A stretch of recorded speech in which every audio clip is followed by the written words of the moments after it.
আসসালামু আলাইকুম। আপনারা কেমন আছেন? আমি ভালো নাই।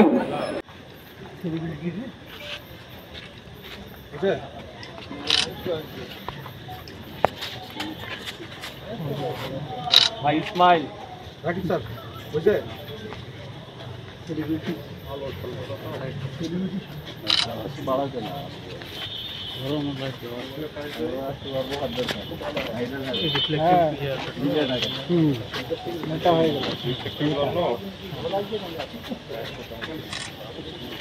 হয়েছে শেষ শেষ হয়েছে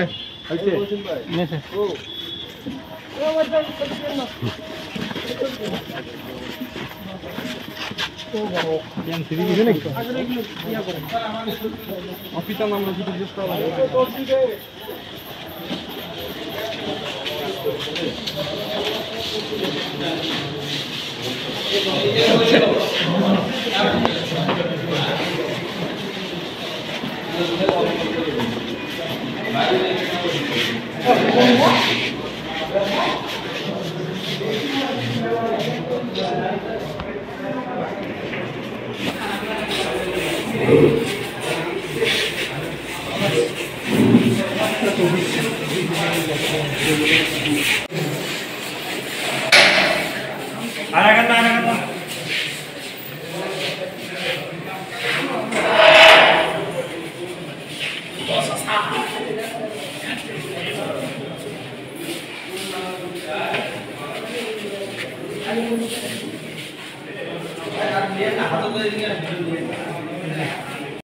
বলেন কি আপনি বাদী ঘটনাটা কি বলছে সেটা ঘটনা হচ্ছে আমি সেনা কল্যাণ সংস্থার প্রতিনিধি।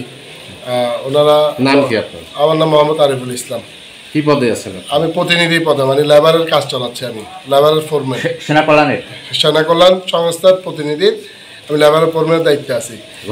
ঘটনা হচ্ছে সেনা কল্যাণ সংস্থা টেন্ডারের মারফতে বরপুকুরে কোলমানি কিছু স্ক্র্যাপ মালামাল ক্রয় করেছে। এখন আমি ওখানে লেবারের দায়িত্ব পালন করতেছি। পালন করার ক্ষেত্রে যে কিছু স্থানীয় লোক আমাকে বললো যে আজকে আপনাদের গাড়িগুলো হাইজ্যাক হইতে পারে, কিছু চাঁদাবাজ লোক। তখন আমি সেনা কল্যাণ সংস্থা অফিসে জানালাম, জানার পর ওনারা পদক্ষেপ নিল। নেওয়ার পরে তখন গাড়ি 5টায় 5:30 গাড়ি গেট থেকে বেরিয়ে গেছে। বের হওয়ার পরে ওই হাইজ্যাক দল গাড়িগুলো হাইজ্যাক করে নিয়ে চলে গেছে। ওখানে কিছু স্থানীয় ওই কয়লাখনির স্থানীয় ছেলেরা আর সেনাবাহিনী ওনারা যাইয়ে ওই মেবি আমি জানতে পারবো, আমি ভিতরেই ছিলাম। আনুমানিক 50-60 জন ছিল। 50-60 জন। তারপর শেষ। মানে উদ্ধার হলো কিভাবে? গ্রেফতার হলো? উদ্ধার হলো সেনাবাহিনী, যে সেনাবাহিনীর মাল সেনাবাহিনী উদ্ধার করলো। সরি, র্যাবও আসছে, যেহেতু একজন সরকারি মাল, সরকারি। ঘটনাটা কয়টার সময়?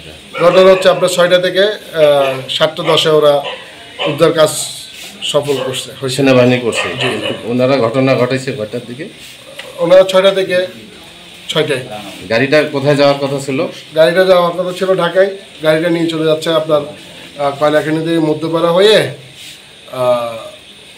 অন্যদিকে নিয়ে হাইজ্যাক করছে। এক কথাই শেষ হাইজ্যাক। মানে ওই ট্রাকে না কালভার্ট, ট্রাকে লোক উঠে বসেছিল। জি জি, আমি ভিতরে ছিলাম, এর বেশি কিছু জানি না। আচ্ছা আচ্ছা, মানে গাড়ির ভিতরে আপনিও ছিলেন? আমি প্রজেক্টের ভিতরে ছিলাম।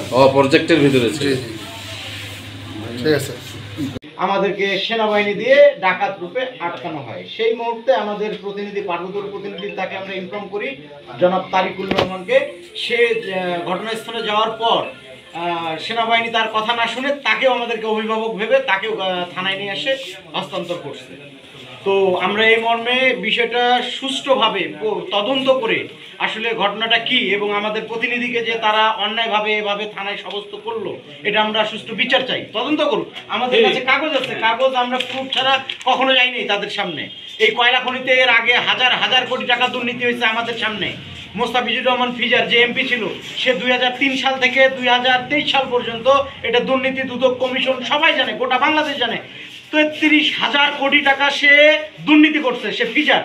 মন্ত্রী ছিল, ভূমি মন্ত্রী, এবং আমাদের এই পার্বতীপুর ফুলবাড়ি ৫ আসনের এমপি ছিল প্রায় দীর্ঘ ৪০ বছর যাবত। এই ৪০ বছর এই পার্বতীপুরের কয়লার খনি, তাপবিদ্যুৎ, পাথরের খনি লুটতারাজ করে খাইছে, এখন খাচ্ছে অন্য কেউ। সেটাই আমরা বাধা দেওয়াতে আমাদেরকে আজকে এই দুর্ঘটনায় ফালানো হয়েছে। এবং আমাদের প্রতিনিধি সেখানে গেছে শুধু আমাদেরকে শোনার জন্য, বা আমাদেরকে কেন ধরা হচ্ছে সেটা শোনার জন্য। সেনাবাহিনী না বুঝে সেনাবাহিনী সহ তাকে সহ থানায় নিয়ে আসছে। আজকের মধ্যে যদি আমাদের প্রতিনিধিকে তারা না ছাড়ে তো আমরা কালকে আন্দোলনে যাব, ঠিক আছে? আমরা আন্দোলনে ডাক দেবো। আমাদের পার্বতীপুর যে বৈষম্য বিরোধী ছাত্র আন্দোলন আছে এবং এনসিপি নাগরিক কমিটি এবং আরও অন্য সংগঠন যারা আছে সবাই আমরা আন্দোলনে ডাক দেবো। এবং এটা আন্দোলন বৃহত্তর যদি হয় সেরকম পর্যায়ে সেনাবাহিনীর বিপক্ষে আমরা আন্দোলনে ডাক দেবো। সুষ্ঠু